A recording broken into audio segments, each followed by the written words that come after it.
Hello guys, I'm Nika.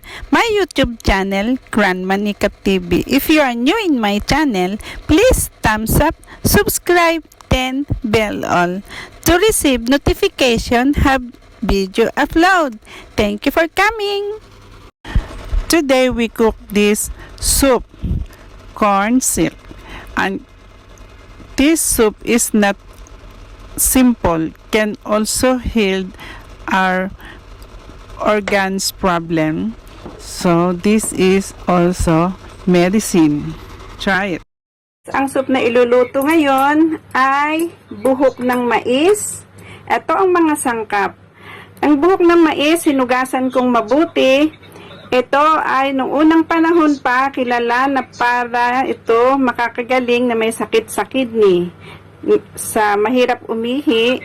Ganon din ang ugat ng kugon, hinugasan kong mabuti at saka ko siya pinutol-putol.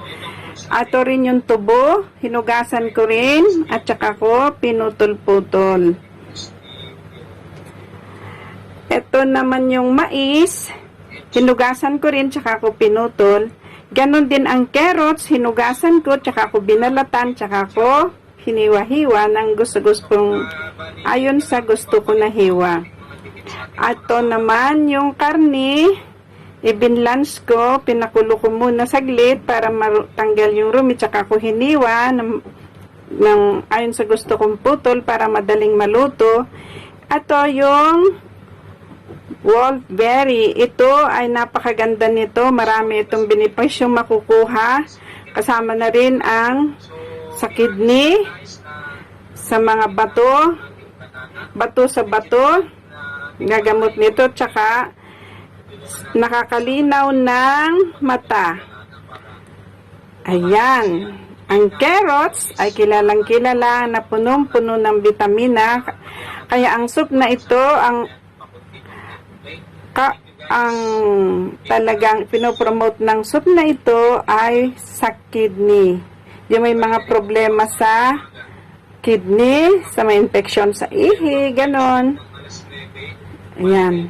Ito'y punong-puno ng kakagamot ng karamdaman ito.